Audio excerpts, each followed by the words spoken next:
다 같이 묵도하심으로 일심교회 청년부 예배를 하나님께 드립니다.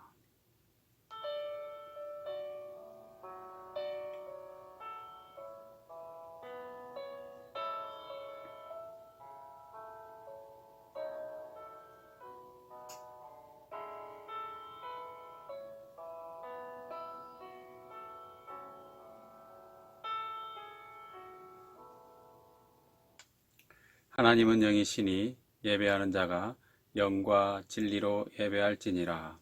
아멘. 사도신경으로 신앙 고백하겠습니다.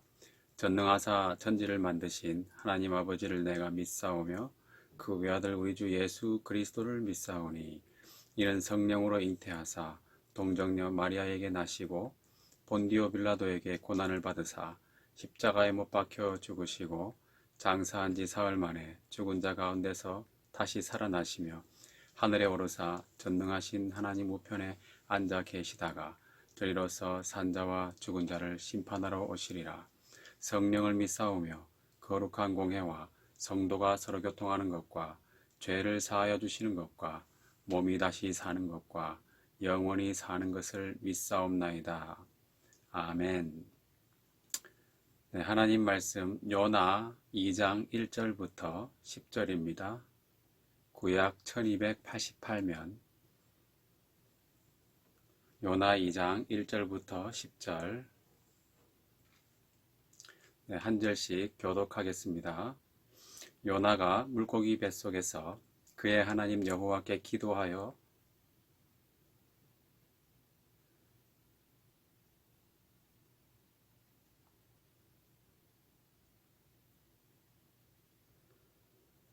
주께서 나를 깊음 속 바다 가운데에 던지셨으므로 큰 물이 나를 둘렀고 주의 파도와 큰 물결이 내 위에 넘쳤나이다.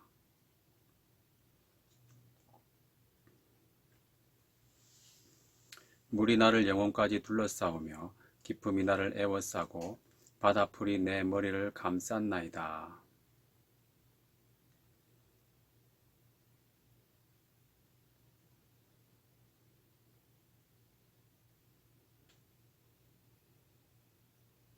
내 영혼이 내 속에서 피곤할 때에 내가 여호와를 생각하였더니 내 기도가 주께 이르렀사오며 주의 성전에 미쳤나이다.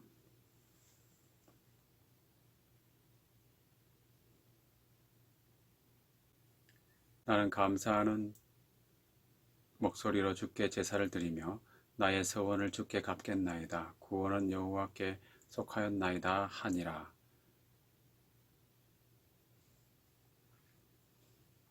아멘. 네, 일심 청년 여러분, 지난 한 주 동안 평안하셨습니까? 며칠 전에 코로나19 사태에 관한 기사 중에서 이런 제목을 본 적이 있습니다. 교회나 사찰에 가야만 신앙생활인가? 코로나19가 던진 빅퀘스천 이라는 제목입니다. 여러분 어떻게 생각하시나요? 여러분은 이 질문에 대하여 어떻게 대답하겠습니까? 신앙생활을 하든지 않든지 이와 같은 질문에 대하여 누구나가 한 번쯤은 생각을 해 보았을 것입니다. 이 질문은 간단한 것 같지만 여러 가지 근본적이고도 복합적인 질문이기도 합니다. 이에 대하여 올바로 대답하려면 다음과 같은 몇 가지에 대해서 성경적으로 분명한 이해와 확신이 있어야 합니다.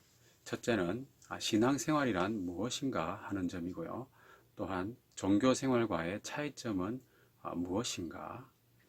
둘째로는 교회란 무엇인가? 그리고 성전은 무엇인가? 셋째는 예배는 그러면 무엇인가? 하나님이 받으시는 예배와 받지 않으시는 예배의 차이가 있다면 무엇일까? 이런 것들입니다. 여러분 어떻습니까? 간단해 보이는 한마디 뉴스 기사이지만 대답하기가 쉽지 않겠죠. 베드로전서 3장 15절에 보면 너희 속에 소망에 관한 이유를 묻는 자들에게는 대답할 것을 항상 준비하라고 말씀하셨습니다. 여러분은 이 여러 가지 질문들에 대하여 대답할 것이 준비되어 있나요?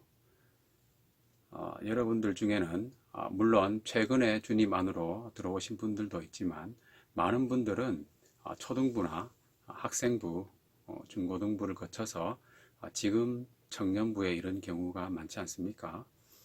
부모님과 함께 신앙생활을 하는 경우도 많습니다. 그렇다면 위의 질문들과 같은 기본적인 것들에 대해서 성경적인 대답을 할 수 있어야 하지 않을까요? 여러분들뿐만 아니라 오랫동안 신앙을 가지신 여러분의 부모님이나 아니면 교회 지도자들 중에서는 과연 성경적인 진리를 말할 수 있는 사람이 얼마나 될까요? 제가 보기에는 많은 경우에 올바른 대답을 듣기가 쉽지 않을 것이라는 생각이 듭니다. 그리고 여러 사람들의 말을 듣다 보면 여러분은 더 큰 혼란에 빠질 수도 있습니다.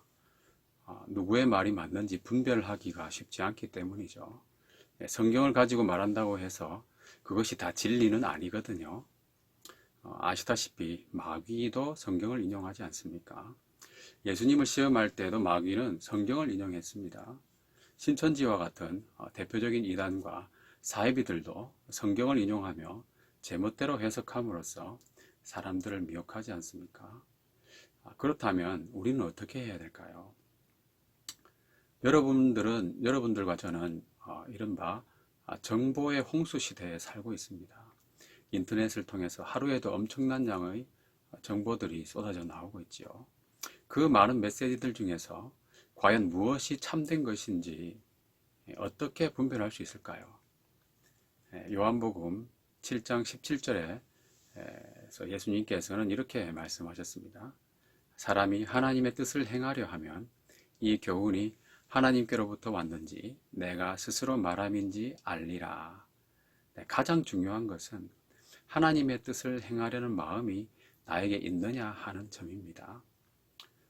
그러면 하나님께서 그것을 알려주신다고 말씀하시는 것이죠. 나의 뜻을 이루기 위해 하나님의 말씀을 이용하는 것이 아니라 하나님의 뜻을 이루기 위해 말씀을 사모해야 하는 것이죠. 많은 사람들이 신앙생활을 할 때 하나님의 뜻을 찾기보다는 나에게 도움이 되는 것이 무엇인가를 먼저 생각하는 경향이 있지요. 자신의 성공과 출세를 위해서 자기 육신의 편안함을 추구하고 자기의 욕심을 채우기 위한 도구로 여기는 것입니다. 이것은 신앙생활이 아니라 이교도들과 다를 바 없는 종교 생활이죠. 교회나 사찰에 가야만 신앙생활인가? 지금까지 저의 설교를 꾸준히 들으신 분들이라면 이 질문에 대하여는 간단하게나마 자기의 생각을 정리하실 수 있을 것입니다. 지난 몇 주 동안 우리가 마가복음을 통하여 새로운 생활을 이야기할 때 중요한 교훈이 무엇이었습니까? 우리의 신앙은 회당 안에서 머물러서는 안 되고 회당을 나온 후 주님과 동행하는 삶이어야 한다는 것이었지요. 지난주에 말씀드린 예배의 장소 문제도 그렇습니다. 예수님께서는 요한복음 4장 21절에서 이 산에서도 말고 예루살렘에서도 말고 너희가 아버지께 예배할 때가 이르리라고 말씀하셨지요. 우리는 언제 어디서든지 주님을 만나고 예배할 수 있습니다. 지난주에 함께 살펴본 요나 1장 후반부에서는 어떠했습니까? 배에 타고 있던 이방인들은 배 위에서 예배를 드렸지 않습니까? 제사장도 없이, 그리고 율법의 제사 규례를 따르지도 않았지만 그들의 예배를 하나님은 받으시고 또 그것을 800여 년 후에 열릴 새로운 시대의 예표로 주신 것입니다. 지금은 말 그대로 신약 시대죠. 이 새로운 시대는 시작된 지 이미 2000년이나 되었습니다. 그러나 아직도 많은 사람들은 구약 시대의 전통을 따르고 있고요. 성경적이지 못한 관습을 계명인 것처럼 고수하고 있습니다. 그 이유는 여러 가지가 있겠지만 많은 경우에 이것은 복음을 거부하는 천주교로부터 파생되었다고 하는 사실이죠. 특히 우리나라의 경우 유교나 불교나 미신적인 전통이 결부되어서 정착되었기 때문에 특히 심하다고 볼 수 있습니다. 우리는 지금 신약 시대를 사는 자들로서 진리를 분명하게 알고 올바른 믿음으로 살아야 할 것입니다. 이와 관련하여 오늘 본문에서는 무엇이라고 말씀하고 있는지 잠시 살펴보겠습니다. 1절에 보면 요나가 물고기 뱃속에서 그의 하나님 여호와께 기도하여 라고 되어 있습니다. 요나는 물고기 뱃속에서 기도했습니다. 배에 타고 있던 선원들은 배 위에서 예배하며 하나님을 만났고요. 요나는 물고기 뱃속에서 기도하며 하나님을 만난 것입니다. 그때 요나의 모습은 어떠했겠습니까? 바닷물을 먹고 이리저리 휩쓸리다가 해초에 둘러싸여서 기도하기도 하고 또 큰 물고기에 삼킨 바 되어서 물고기 뱃속에서 익사하기 직전에 또 주님을 기억한 것입니다. 그리고 다시 살아난 후에도 기도하며 고백했지요. 2절에 보면 심지어 요나는 지옥에 가서도 기도했다고 기록되어 있는데요. 그 기도들을 하나님이 들으셨다고 말씀하고 있죠. 그리고 7절에도 내 기도가 주께 이르렀사오며 주의 성전에 미쳤나이다 하는 말씀처럼 그때 요나가 한 기도는 하나님께 상달되었습니다. 여러분 어떻습니까?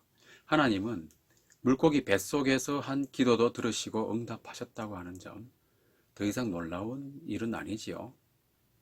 다시 말씀드리지만 우리는 언제 어디서든지 하나님을 가까이 하고 예배하며 만날 수 있다는 것입니다. 그렇다면 우리가 특정한 날을 정해서 모이는 이유는 무엇일까요? 여러 가지가 있겠지만 서로 사랑하라는 주님의 계명을 실천하기 위함이기도 하며 히브리서 10장 24절 말씀처럼 서로 돌아보아 사랑과 선행을 격려하기 위함입니다. 따라서 주일에 예배하러 모여서 서로 돌아보아 격려하는 그런 교제가 없는 경우에 그 모임의 의미는 절반 이하로 퇴색되는 것입니다. 우리 청년부가 목장 모임을 중요시하는 이유가 바로 여기에 있습니다. 목장 모임에 적극적으로 참여하는 것이 하나님이 받으시는 예배의 일부임을 반드시 기억해야 합니다. 교회나 사찰에 가야만 신앙생활인가? 오늘은 이 문제들을 더 이상 깊이 다루지는 않겠지만요. 이 문제들을 제대로 정리하려면 아까 말씀드린 여러 가지 문제들을 함께 고려해야 한다는 점입니다.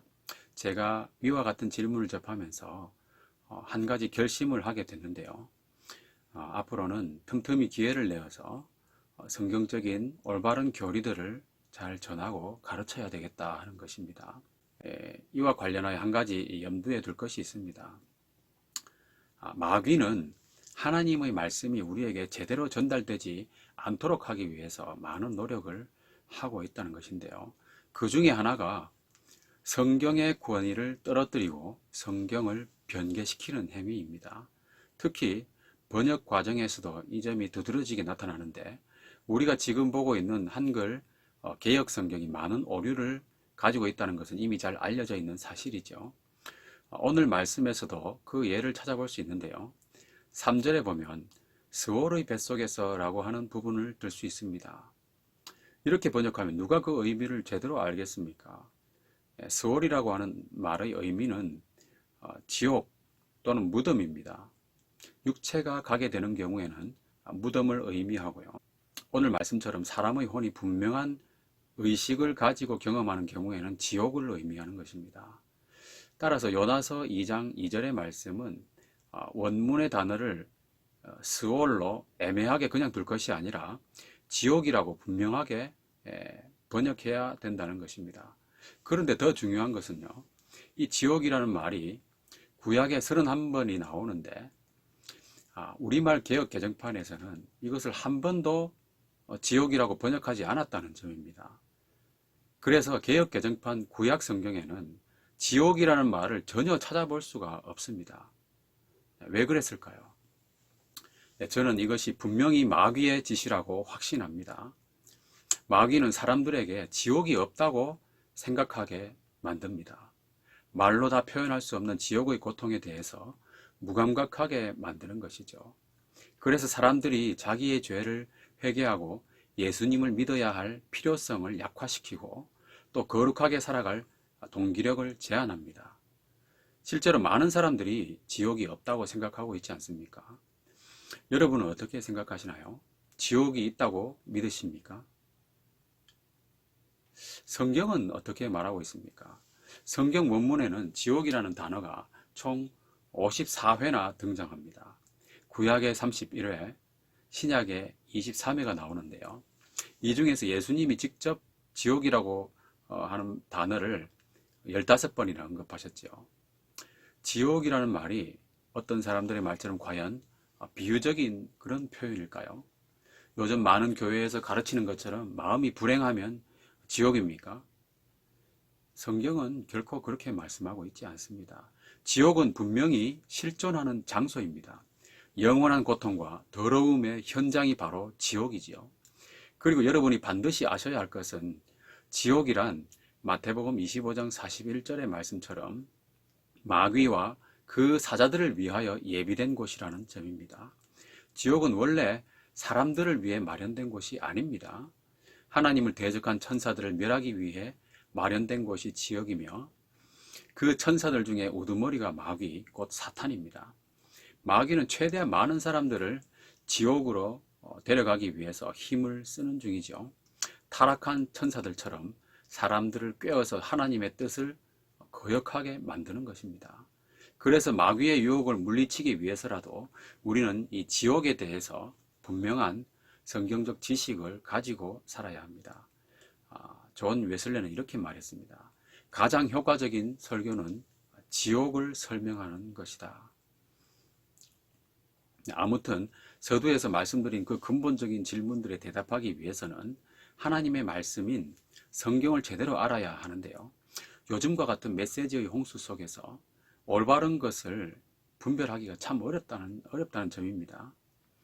그리고 지금 우리가 보고 있는 개역 개정판의 원문에서 많이 벗어나 있고 교리적인 측면에서도 여러 가지 혼돈을 야기하고 또 오히려 이단들이 활용하기 참 좋게 되어 있습니다.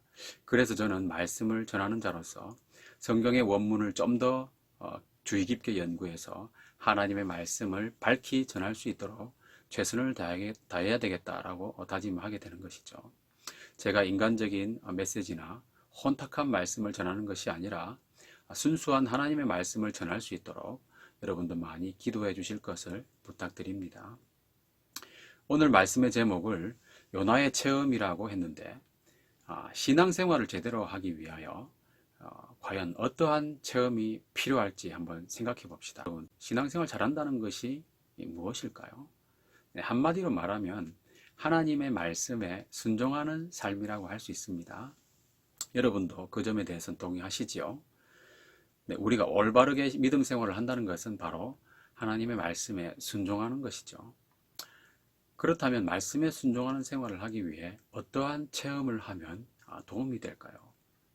수련회나 부흥회를 통해서 심령이 뜨거워지는 경험을 한 사람도 있을 것이고, 설교를 듣거나 개인적으로 말씀을 읽고 공부하면서 하나님의 은혜를 깨닫고 주님을 만난 사람도 있을 것입니다. 그리고 체험이라고 할 만한 특별한 것 없이도 주님을 만나고 따르는 사람도 많이 있습니다. 정도의 차이가 있고 방법은 다 다르지만 분명한 것은 누구나가 다 주님을 인격적으로 만나는 경험이 있어야만 주님의 사람, 그리스도인으로서 살 수 있는 것입니다. 우리는 지금 요나서를 가지고 그리스도인으로서 어떻게 살 것인가를 함께 고민하고 있죠. 그렇다면 하나님의 말씀에 순종하는 생활을 하기 위해서 선지자 요나가 경험했던 것은 과연 무엇일까요? 요나의 체험. 요나의 체험은 한마디로 말하면 지옥의 체험이었습니다. 2절 중간에 보면 내가 지옥의 뱃속에서 부르짖었다라고 기록되어 있죠. 조나단 에드워즈는 어느 날 설교를 하면서 이렇게 말했습니다. 만약 내가 여러분에게 단 5초만이라도 지옥을 보여줄 수 있다면 하나님 앞에서 신실하게 살지 않을 사람이 없을 것이다. 네, 요나의 경우가 그와 유사한 예가 될 수 있습니다. 요나는 5초가 아니라 훨씬 많은 시간이었겠죠. 예수님이 말씀하신 대로 그는 죽었고 3일 동안 물속이 뱃속에 있었습니다. 죽어서 바로 지옥으로 갔는지는 나와 있지 않지만 그는 분명히 지옥에 떨어지는 경험을 한 것이죠. 6절을 읽어보겠습니다. 6절에 보면 내가 산의 뿌리까지 내려갔사오며 땅이 그 빗장으로 나를 오랫도록 막았사오나 나의 하나님 여호와여 주께서 내 생명을 구덩이에서 건지셨나이다. 지옥의 위치는 땅속 깊은 곳입니다. 여러분 아시다시피 요나는 분명히 바다에 떨어졌지요. 그리고 물고기 뱃속에 들어갔습니다. 그런데 6절에서는 산의 뿔이 땅의 깊은 곳으로 갔고 그 빗장으로 막혀 있었다고 말하고 있습니다. 이것은 요나가 물고기 뱃속에서 숨이 끊어져서 죽어서 그의 혼이 지옥에 가게 된 것을 의미합니다. 이와 같이 사람은 육신이 죽음과 동시에 그의 혼은 지옥이나 낙원으로 향하게 되어 있습니다. 죽어서 그냥 끝나는 것이 결코 아닙니다. 그것은 마귀가 사람들을 지옥으로 데려가기 위해서 넣어주는 생각이죠. 그리고 6절에 보면 중간에 오래도록이라는 표현이 있죠. 이 말의 원어적인 의미는 영원입니다. 이 말씀은 지옥의 한 가지 특징을 잘 나타내주고 있는데요. 지옥이나 천국에 가게 되면 지금 우리가 경험하고 있는 시간의 개념이 사라지게 됩니다. 그래서 말 그대로 영원을 경험하는 것이죠. 요나도 지상의 시간으로는 불과 며칠간 지옥을 경험했겠지만 그가 느낀 것은 영원이었습니다. 영원한 고통 속에 있었던 것이죠. 도저히 빠져나올 수 있는 생생한 지옥의 현실을 영원한 시간의 느낌으로 경험한 것입니다. 그러다가 드디어 하나님께서 그를 다시 살려주셨습니다. 아직 물고기 뱃속에 있을 때 숨이 돌아온 것이죠. 그래서 오늘 본문과 같은 기도를 드린 것입니다. 실로 엄청난 신앙적 체험이 아닐 수 없습니다. 이런 놀라운 경험을 하게 된다면 그 어느 누가 하나님의 뜻을 거역할 수 있겠습니까? 시편 90편 11절에 누가 주의 노여움의 능력을 알며 누가 주의 진노의 두려움을 알리까? 라고 했습니다. 여러분, 하나님은 사랑이시다라고 하는 말씀 많이 들으셨죠?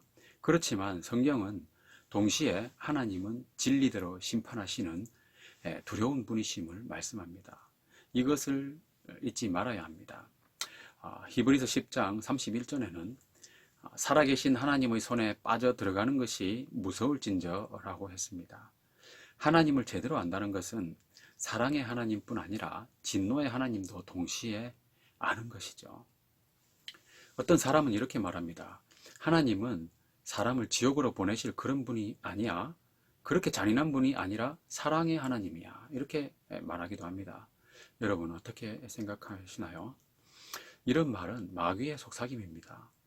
지옥은 마귀와 그 부하 천사들을 멸하기 위해서 준비된 곳이라고 했습니다. 그들이 왜 거기에 가야 합니까? 그들이 하나님께 반역했기 때문이죠. 하나님의 뜻을 거역했습니다. 마찬가지죠. 마귀는 사람들을 최대한 많이 끌어가기 위해 사람들이 하나님의 뜻을 거역하게끔 유혹합니다. 여러분, 하나님의 뜻이 무엇입니까? 여러 가지가 있겠지만 데살로니가전서 4장 3절에는 하나님의 뜻은 이것이니 너희의 거룩함이라 곧 음란을 버리고 라고 말씀하고 있습니다. 하나님의 뜻은 거룩함이라는 것이죠. 지금 이 시대는 참으로 악하고 음란한 세상이 아닐 수 없습니다. 인터넷이나 TV나 모바일에서 선정적인 광고와 프로그램이 넘쳐나고 있고요. 드라마나 영화에서는 간음하는 스토리가 자연스러운 것처럼 되어버렸습니다. 결혼 밖에서 남녀가 관계하는 것이 이미 널리 퍼져 있지요. 사람들은 점점 더 이와 같은 음란한 문화에 익숙해져 갑니다. 동성애를 옹호하는 사람도 계속 늘어나고 있습니다. 그러나 성경은 무엇이라고 말합니까? 고린도전서 6장 9절과 10절에 보면 불의한 자가 하나님의 나라를 유업으로 받지 못할 줄을 알지 못하느냐? 미혹을 받지 말라. 음행하는 자나 우상 숭배하는 자나 간음하는 자나 탐색하는 자나 남색하는 자나 도적이나 탐욕을 부리는 자나 술 취하는 자나 모욕하는 자나 속여 빼앗는 자들은 하나님의 나라를 유업으로 받지 못하리라. 하나님의 나라를 유업으로 받지 못한다는 말은 천국에 가지 못한다는 뜻입니다. 그 말은 바꿔 말하면 지옥으로 가게 된다는 것이죠. 마귀는 최대한 많은 사람들을 지옥으로 끌어가기 위하여 애를 쓰고 있습니다. 지옥에는 정원이 없기 때문이죠. 지옥은 무한정 수용이 가능한 곳입니다. 이사야 5장 14절에 지옥이 자기를 확장하고 한량없이 자기 입을 벌렸은즉, 이 말씀과 같이 지옥은 계속 확장되고 있습니다.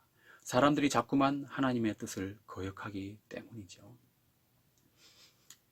지옥의 영원하고 무시무시한 고통을 경험한 후 요나는 이제 확실히 알게 되었습니다. 지난 시간 1장에서 요나는 바다와 육지를 지으신 하늘의 하나님 여호와를 경외하는 자라고 자기를 소개한 적이 있습니다.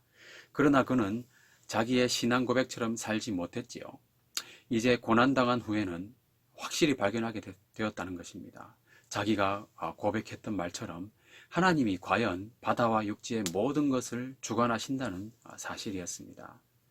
3절에서 주께서 나를 깊음 속 바다 가운데 던지셨다라고 말씀하고 있습니다. 1장에서 읽었지만 요나를 들어서 던진 것은 분명히 배에 있던 사람들이었습니다. 그러나 그는 그 모든 일들이 하나님의 주권 가운데 일어난 일이며 하나님이 직접 자기에게 하신 일로 받아들였던 것입니다. 이와 같이 우리도 우리 삶 속에서 일어나는 많은 일들, 그 모든 것들이 하나님의 손에 있다는 사실을 굳게 믿고 하나님을 두려워하며 살아야 합니다. 그는 또 8절에서 이렇게 말합니다.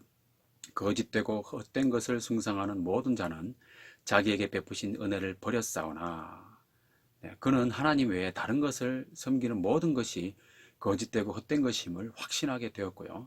8절에서는 감사의 제사를 드리고 서원을 갚겠다라고 말하고 있고, 구원은 여호와께 속하였나이다 라는 진정한 신앙 고백의 말을 하며 기도를 마치고 있습니다. 여러분 어떻습니까? 이와 같이 지옥의 무시무시한 고통을 경험한 요나는 확실한 신앙 고백으로 바뀌게 된 것이죠. 이제 말씀을 정리하겠습니다. 아까 했던 질문을 다시 한번 떠올려 보겠습니다. 신앙생활을 잘 하려면 어떤 체험이 필요할까요? 정말 제대로 순종하는 자로 변화되기 위해서는 요나처럼 지옥을 체험하는 것이겠죠. 지옥을 체험한 요나는 이제 말씀에 순종할 수밖에 없지 않습니까? 그래서 3장에 보면 요나가 니느웨에 가서 이방 사람들에게 하나님의 심판의 경고를 선포하고 있습니다. 이보다 더 강렬한 체험이 어디 있겠습니까? 그런데 우리가 여기서 잊지 말아야 할 것이 있습니다. 요나처럼 이렇게 고생을 해야만 정신을 차리느냐는 것입니다. 이렇게 맞아야 정신을 차린다는 거 좀 안타깝지 않습니까? 그렇지만 이것이 인생인 것 같습니다. 저도 참 많이 느꼈지만 고난 없이는 참 쉽지 않은 것이 순종입니다. 시편 119편 67절에 시인은 고난 당하기 전에는 내가 그릇 행하였더니 이제는 주의 말씀을 지키나이다 라고 고백하고 있습니다. 누구나가 다 자기 뜻대로 자기 욕심대로 살고자 하는 마음이 있겠지만 요나 선지자가 우리를 대신해서 지옥을 경험하고 보여주었다고 하는 그 사실을 우리는 깊이 생각해야 하는 것입니다. 또한 요나의 표적을 보여주신 예수님께서 우리의 죄 때문에 십자가에서 고난과 죽음을 당하신 사실을 기억해야 합니다. 시편 32편 9절에는 너희는 무지한 말이나 노새같이 되지 말지어다. 그것들은 제갈과 굴레로 단속하지 아니하면 너희에게 가까이 가지 아니하리로다. 우리가 무지한 말이나 노새처럼 제갈과 굴레로 단속을 당하지 않더라도 하나님의 은혜를 진정으로 깨닫고 자발적으로 순종하는 삶을 살아야 하지 않겠습니까? 이것이 과연 진정한 믿음이겠죠. 말씀을 귀중히 여겨서 순종함으로써 하나님을 매우 존귀히 여기는 저와 여러분이 되시기를 예수님의 이름으로 축원합니다. 기도하겠습니다. 하나님 아버지 감사합니다. 오늘 요나의 체험을 통하여 지옥에 대하여 다시 생각할 수 있게 해주신 것을 감사드립니다. 우리의 죄와 허물을 위해서 예수님께서 대신 담당하신 고난과 십자가의 피를 기억하게 하여 주시고, 또 우리가 참된 신앙을 할 수 있도록 많은 믿음의 선배들이 앞서서 고난당한 것을 잊지 말게 하여 주시옵소서. 그리하여 우리가 자발적으로 주님의 말씀에 순종하는 자들이 다 되게 하여 주시기를 원합니다. 말씀을 통하여 주님을 만나고 또 기록된 말씀 중심의 믿음이 싹트고 자랄 수 있도록 주님께서 인도하여 주시옵소서. 코로나19 바이러스에 아무도 감염되지 않도록 주님께서 우리 일심교회와 청년부를 끝까지 지켜 주시옵소서. 예수님의 이름으로 기도하옵나이다. 아멘.